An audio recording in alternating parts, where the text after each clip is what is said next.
Hi everyone, this is Arpita your walk in with Arpi. जिस चीज़ का आप लोग इतने टाइम से वेट कर रहे थे, यानी round 2 of seat allocation, finally वो आज शाम 5 बजे लाइव हो जाएगा। आपको चेक कैसे करना है, आपको सिंपली अपने डैशबोर्ड में लॉगिन करना है एंड वहाँ पे आपको सारी इन्फॉर्मेशन दिख जाएगी। बट राउंड 2 में कुछ ऐसी इंपॉर्टेंट चीज़ें हैं जिसका आपको बहुत ज़्यादा ध्यान रखना है, वरना आपका फॉर्म कैंसिल हो सकता है। एंड आई डोंट वांट कि आप छोटी छोटी मिस्टेक के कारण अपनी सीट गंवा दो।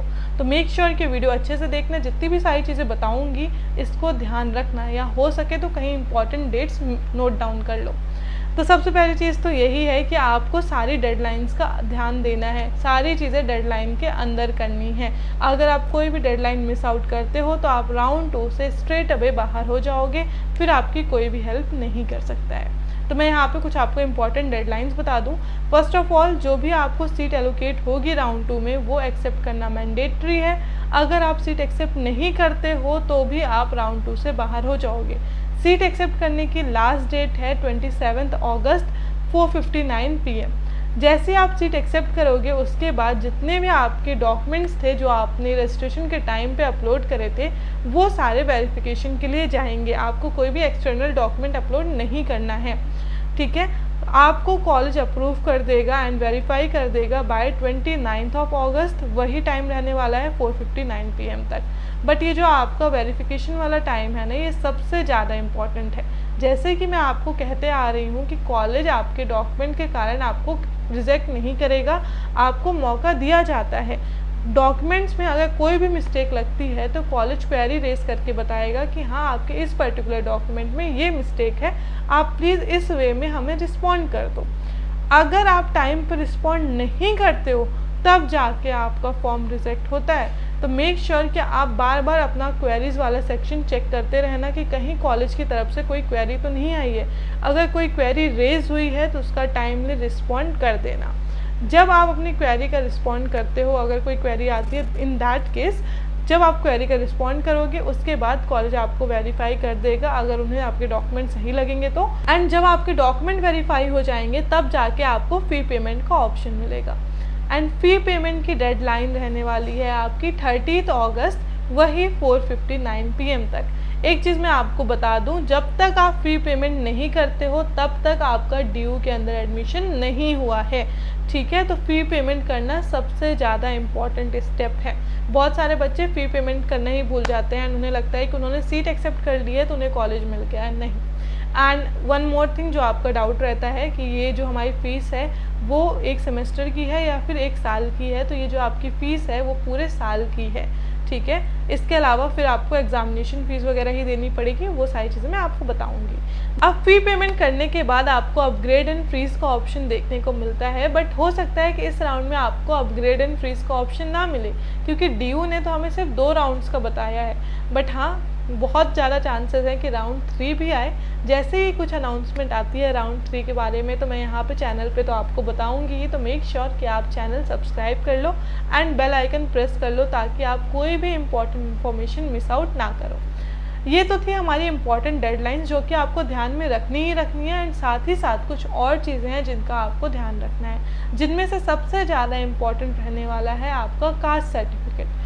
अगर आप OBC NCL कैटेगरी से बिलोंग करते हो या फिर EWS कैटेगरी से बिलोंग करते हो तो आपका कास्ट सर्टिफिकेट 31 मार्च के बाद का होना चाहिए। अगर आपका कास्ट सर्टिफिकेट 31 मार्च के बाद का नहीं है तो मेक श्योर कि आप नया बनवा लो, क्योंकि चांसेस हैं कि कॉलेज आपको क्वेरी रेज करके बोले कि आप नया सर्टिफिकेट अपलोड करो, तो आपके पास नया सर्टिफिकेट होना चाहिए। वैसे तो एफिडेविट भी काम कर जाता है, बट अगर आपके पास कास्ट सर्टिफिकेट रहेगा वो ज़्यादा अच्छा है। एंड साथ ही साथ ये आपके कास्ट सर्टिफिकेट चाहे वो OBC NCL का हो चाहे वो EWS का है, दोनों ही स्टेट लेवल के नहीं चलेंगे, आपको सेंट्रल लेवल के कास्ट सर्टिफिकेट अपलोड करने पड़ेंगे। तो अगर अभी आपने स्टेट लेवल का कास्ट सर्टिफिकेट अपलोड कर दिया है तो मेक श्योर कि आप सेंट्रल लेवल का बनवा लो, क्योंकि जैसे ही कॉलेज क्वेरी रेज करे आप उसका रिस्पॉन्ड कर सको। ऑल्दो ये सारी चीज़ें मैं कब से आपको कहते आ रही हूँ, अगर आपने फिर भी मिस आउट कर दी है तो अभी भी आपके पास मौका है कि प्लीज़ जल्दी से बनवा लो। एंड जिन बच्चों को राउंड 1 में सीट एलोकेट हो गई है, इवन आपको भी हो जाएगी, ये सारी मिस्टेक्स बस मत करना।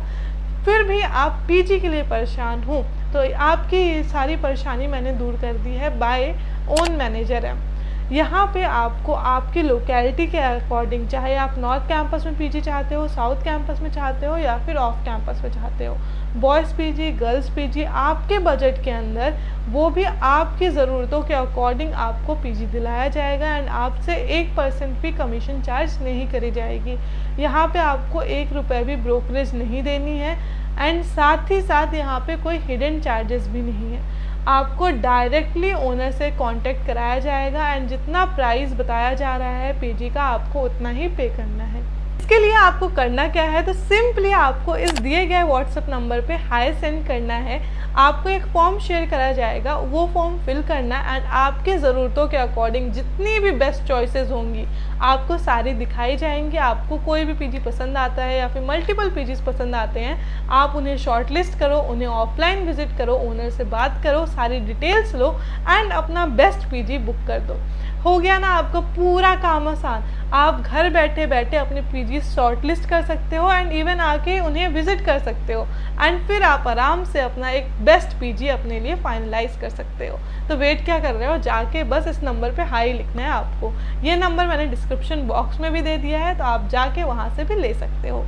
एंड अब मैं बात कर लेती हूँ और कुछ इंपॉर्टेंट पॉइंट की। तो मैं ये आपको बता दूँ कि अगर आप ST/SC कैटेगरी से बिलोंग कर रहे हो तो आपको परेशान होने की कोई ज़रूरत नहीं है। आपके लिए कोई भी ऐसा डेडलाइन नहीं है कि आपको 31 मार्च के बाद का कास्ट सर्टिफिकेट दिखाना है, नहीं, आपके पुराने कास्ट सर्टिफिकेट भी वर्क कर जाएंगे, इसकी चिंता मत लो।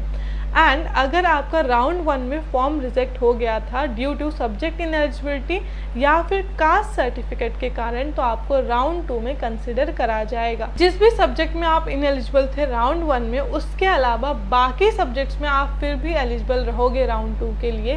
तो परेशान होने की कोई भी ज़रूरत नहीं है। एंड साथ ही साथ अगर आपके कास्ट सर्टिफिकेट में कुछ भी मिस्टेक्स थी एंड आप क्वेरी का रिस्पॉन्ड नहीं कर पाए हो, तो फिर भी आपको राउंड 2 में कंसिडर करा जाएगा। अगर आप जनरल वाली कट ऑफ मैच करते हो तो आपको जनरल वाली सीट दी जाएंगी।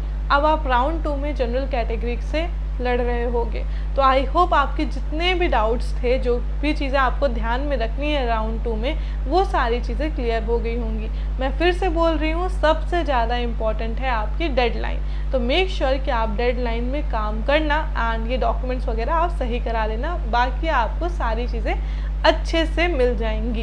एंड आपके अगर कोई और भी डाउट रहता है तो मुझे कमेंट सेक्शन में बता दो। एंड साथ ही साथ मैं डिस्क्रिप्शन में एक व्हाट्सएप ग्रुप का लिंक डाल रही हूँ, वहाँ पे आप ज्वाइन कर सकते हो। वहाँ पे आपके जितने भी सीनियर्स हैं वो आपकी टाइम टू टाइम हेल्प करते रहते हैं। एंड साथ ही साथ एक मैं व्हाट्सएप नंबर दे रही हूँ, अगर आपको कोई एक इम्पॉर्टेंट इन्फॉर्मेशन चाहिए, आपको चाहिए कि कोई आपको बता सके कि आपसे क्या मिस्टेक हो रही है, तो आप जाके वहाँ पे भी कनेक्ट कर सकते हो। ठीक है, बाकी कुछ भी है तो I am here to help. ठीक है, आप कमेंट सेक्शन में बता दो। एंड अगर आपको जानना है कि सीट अलॉटमेंट का एक्चुअल में प्रोसेस क्या है, तो आप ये वीडियो देख लो। बाकी मैं मिलती हूँ उस वीडियो में, तब तक के लिए आप चैनल सब्सक्राइब कर देना एंड हाँ, बेल आइकन प्रेस करना मत भूलना, वरना आप इम्पॉर्टेंट अपडेट्स मिस आउट कर दोगे। चलो, आज के वीडियो के लिए इतना ही। Bye bye.